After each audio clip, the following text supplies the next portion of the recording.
Assalamualaikum dear students, I am Mohammad Shahriyar. Welcome to ISF academy. Students, हमने अपना जो है वो 10th क्लास का मैथमेटिक्स जो है उसे स्टार्ट किया हुआ है, ठीक है। और हमने जो है अपना एक्सरसाइज 1.1 के क्वेश्चन नंबर 1 के कुछ पार्ट्स को अपने प्रीवियस लेक्चर में जो है वो डिस्कस किया, ठीक है। आज हम जो है वो एक्सरसाइज 1.1 का क्वेश्चन नंबर 2 जो है उसको डिस्कस करेंगे। तो इसके स्टूडेंट्स 6 पार्ट्स हैं, ठीक है। तो उनको हम 1 बाय 1 डिस्कस करेंगे। इसी तरह मैं आपको बता दूं कि हमने अपने जो है प्रीवियस लेक्चर्स में जो है हमने फैक्टराइजेशन का देखा था कि किस तरह से अगर हमने किसी भी क्वाड्रेटिक इक्वेशन को फैक्टराइज करना है तो हम उसको कैसे कर सकते हैं, ठीक है। तो आइए एक दफ़ा जो है फिर उसको जो है हम देखते हैं। तो एक तो रिवाइज हो जाएगा जो मैंने पिछले लेक्चर में बताया, वहाँ पे मैंने with the help of example question भी करवाया था, ठीक है। यहाँ पे अब एक्सरसाइज के क्वेश्चन करते हैं बाय फैक्टराइजेशन। क्वेश्चन नंबर 2 में with the help of factorization हमने क्वाड्रेटिक इक्वेशंस को सॉल्व करना है, ठीक है। तो आइए स्टूडेंट्स देखते हैं जी क्वेश्चन नंबर 2 का फर्स्ट पार्ट हमारे पास क्या है। देखें, क्वेश्चन नंबर 2 में हमें कहा जा रहा है सॉल्व बाय फैक्टराइजेशन। फैक्टराइजेशन की मदद से सॉल्व करें, ठीक है। अब हमारे पास जो है यहाँ पे क्वेश्चन नंबर 2 का फर्स्ट पार्ट जो है वो है x² minus x minus 20 is equal to 0।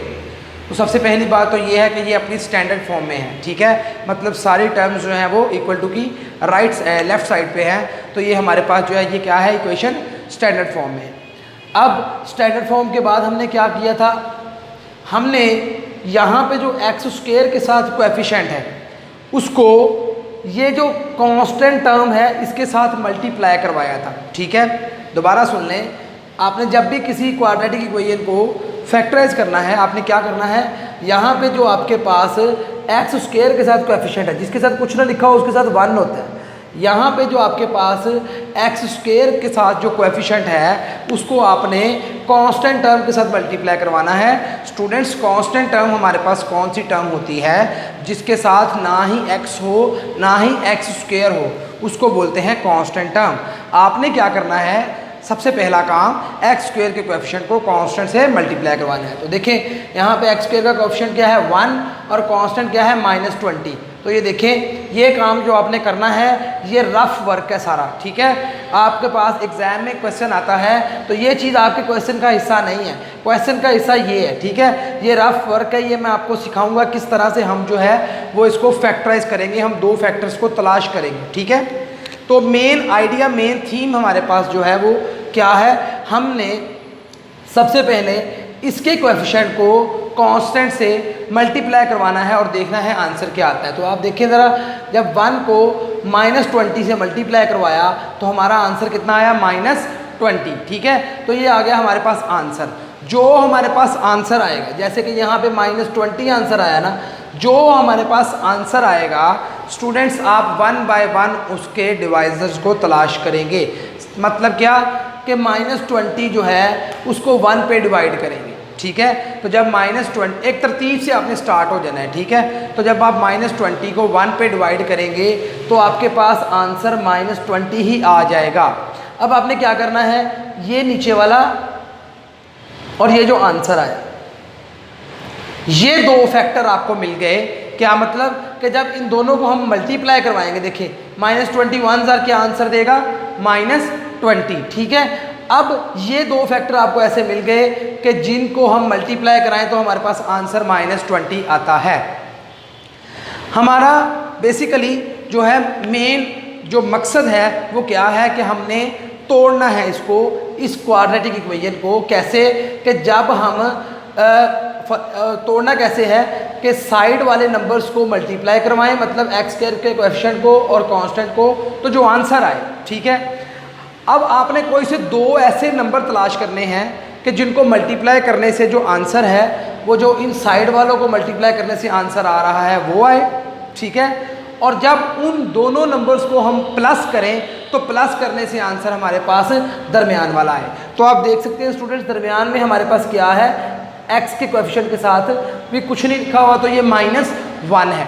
अब यहाँ पे हमारे पास 1 और -20 2 फैक्टर आ गए कि जिनको जब हम मल्टीप्लाई करवाएं तो -20 आता है, मतलब साइड वाले नंबर्स की मल्टीप्लिकेशन आती है, ठीक है।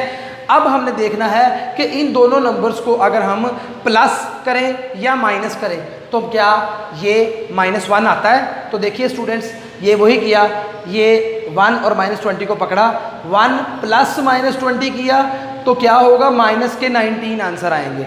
ठीक है, क्योंकि 20 के साथ माइनस है तो साइन माइनस का आएगा, और प्लस माइनस माइनस तो माइनस होगा, 20 में से 1 क्या तो 19, तो -19 आंसर आ जाएगा। ठीक है, इसी तरह ही हमें तो चाहिए -1, तो ये तो वर्क नहीं करेगा।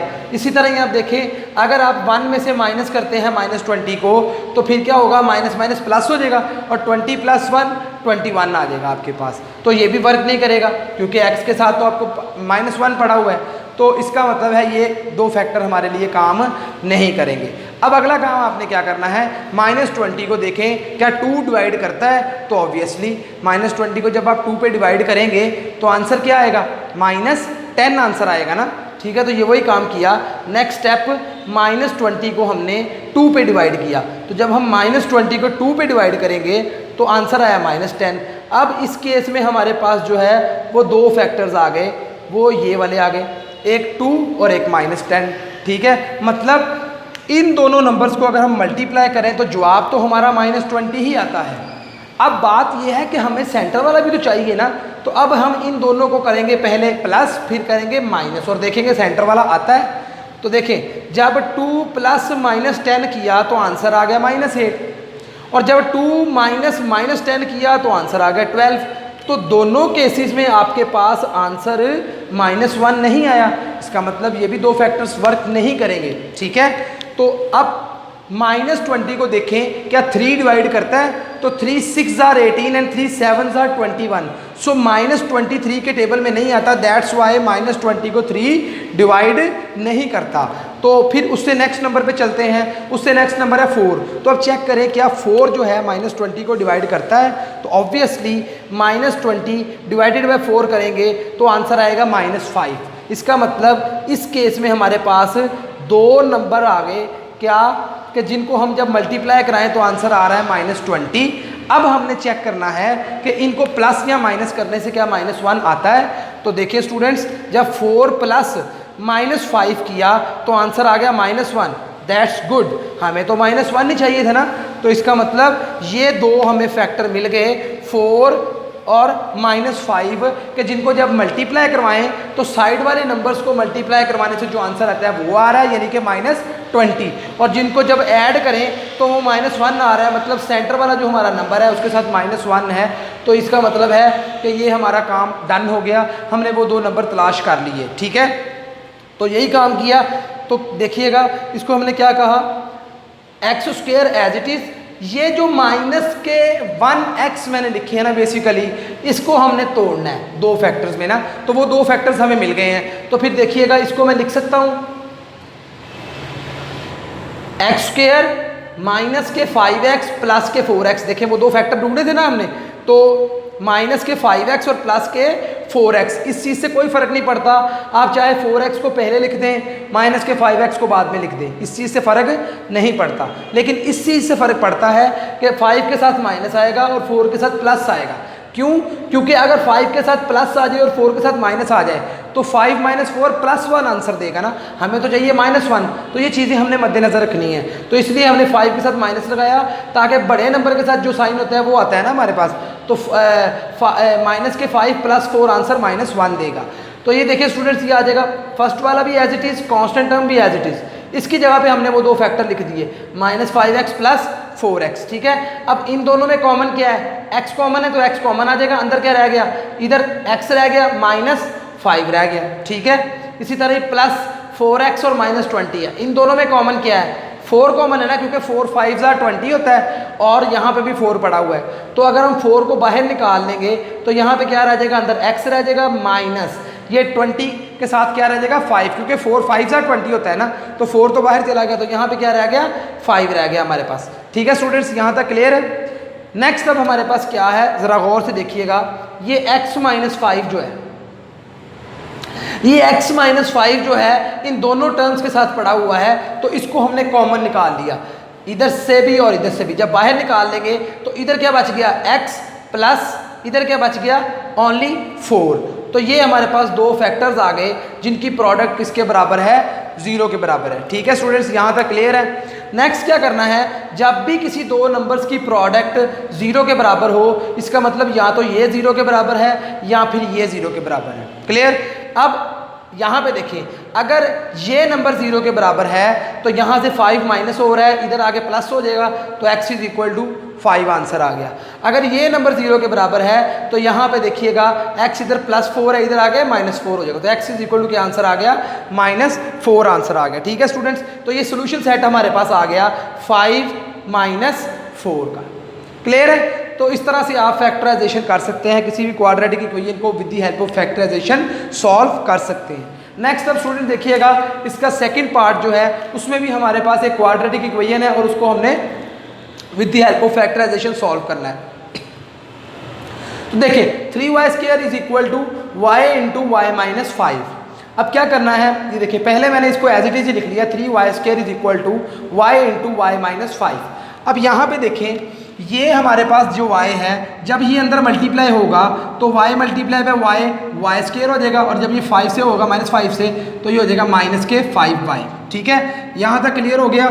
यहाँ तक सिंपल क्या काम किया है, जस्ट मैंने इस y को अंदर मल्टीप्लाई करवाया है। क्लियर। नेक्स्ट अब देखें, ये दोनों टर्म्स को हम जो है वो इक्वल टू की लेफ्ट साइड पे ले आएंगे।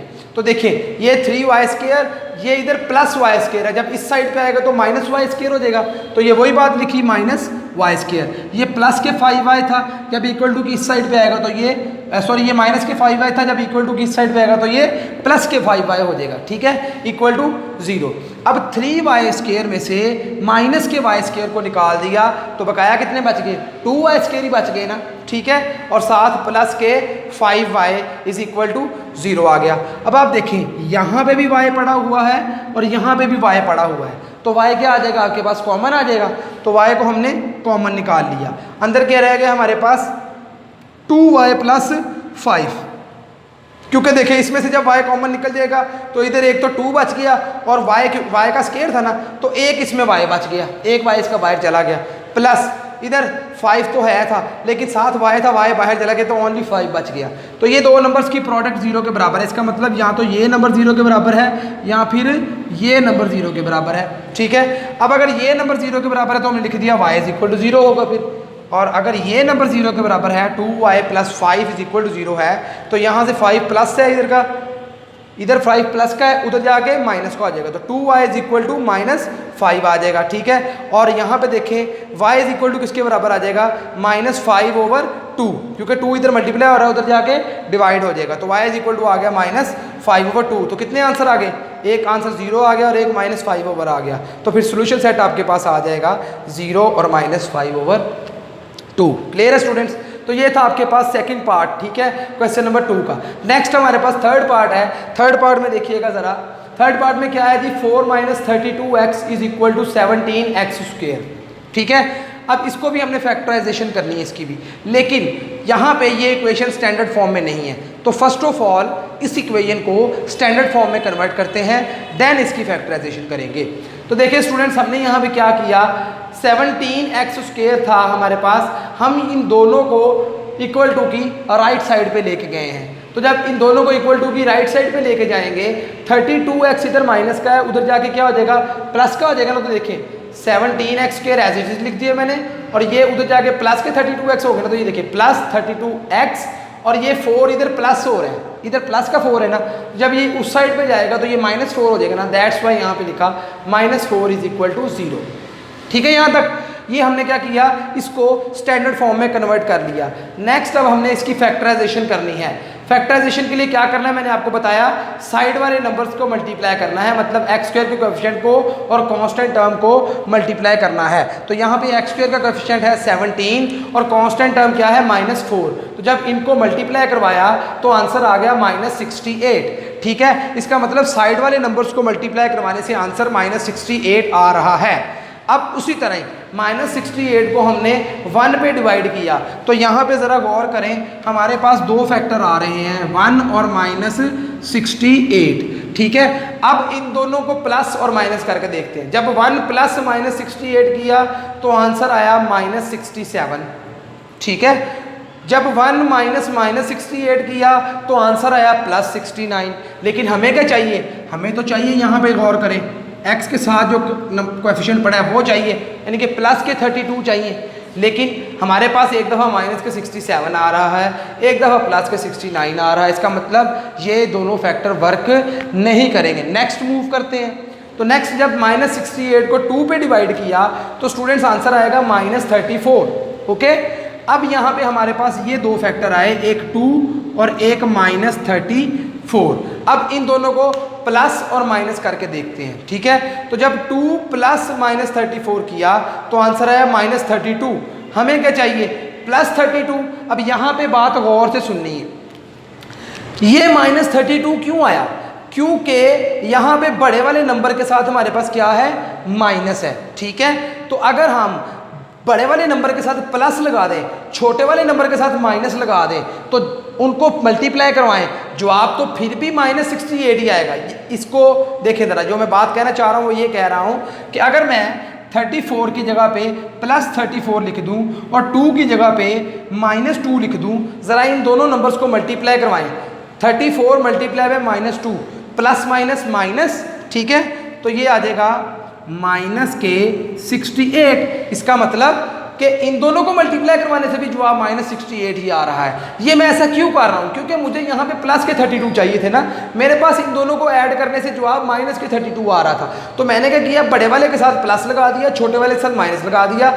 जब मैंने इनको किया तो गौर करें, 34 में से 2 गए तो प्लस के 32 आंसर आ गए ना, और इनको जब मल्टीप्लाई किया तो मल्टीप्लाई कराने से माइनस 68 आ गए। इसका मतलब ये दो फैक्टर हमें मिल गए जिनको मल्टीप्लाई करवाने से साइडों वाले की मल्टीप्लिकेशन का आंसर आ रहा है, और जिनको ऐड करने से या सब्ट्रैक्ट करने से हमारे पास सेंटर वाला आ रहा है। तो कौन से दो नंबर हैं, -2 और प्लस के 34। ठीक है स्टूडेंट्स, तो यहाँ पे देखें वही काम किया, 17x² एज इट इज़, ये constant term as it is, सिर्फ इसकी जगह पे वो दो फैक्टर लिखे, माइनस के 2x प्लस के 34x। ठीक है, अब यहाँ पे ज़रा गौर करें, ये इसमें और इसमें ओनली x कॉमन है। ठीक है, तो x बाहर आ जाएगा कॉमन, तो अंदर यहाँ पे 17 बच गया और एक इसके साथ x बच गया, माइनस यहाँ पे साथ 2 आ गया, प्लस इन दोनों में 2 कॉमन है। क्यों बोला, क्योंकि 2 2s are 4 होता है और 2 17s are 34 होता है। ठीक है, तो 2 कॉमन आ जाएगा,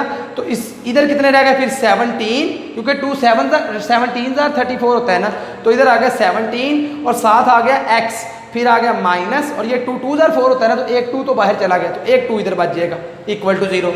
अब यहाँ पे गौर करें ज़रा, ये 17x - 2, ये 17x - 2 दोनों टर्म्स के साथ पड़े हैं, इनको हम कॉमन निकाल लेते हैं। तो ये क्या आ जाएगा, 17x - 2 कॉमन आ गया, इधर क्या बच गया, ओनली x, प्लस इधर क्या बच गया, ओनली 2। ठीक है, अब दो नंबर्स की प्रोडक्ट 0 के बराबर है, इसका मतलब या तो ये 0 के बराबर है या फिर ये 0 के बराबर है। तो अगर ये नंबर 0 के बराबर है 17x - 2, तो यहाँ से 2 इधर माइनस का उधर जाके प्लस का हो जाएगा, और 17 इधर मल्टीप्लाई हो रहा है उधर जाके डिवाइड हो जाएगा, तो x = 2/17 आ गया हमारे पास। इसी तरह ही अगर ये नंबर 0 के बराबर है तो x = -2 आ गया, तो फिर सोल्यूशन सेट हमारे पास क्या आ गया, 2/17 और -2।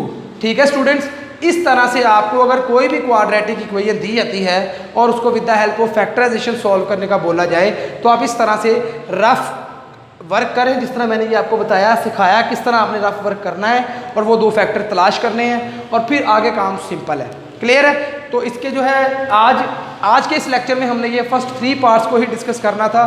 तो इंशाल्लाह ताला अब जो है ना, हम अपने नेक्स्ट लेक्चर में इसके नेक्स्ट 3 पार्ट्स को डिस्कस करेंगे। ठीक है जी, तो अगर आपको किसी चीज़ की अभी भी कोई कन्फ्यूजन है तो आप कमेंट्स बॉक्स में मुझे ज़रूर पूछ सकते हैं। इंशाल्लाह ज़िंदगी रही तो मिलते हैं नेक्स्ट लेक्चर में, तब तक के लिए अल्लाह हाफिज़।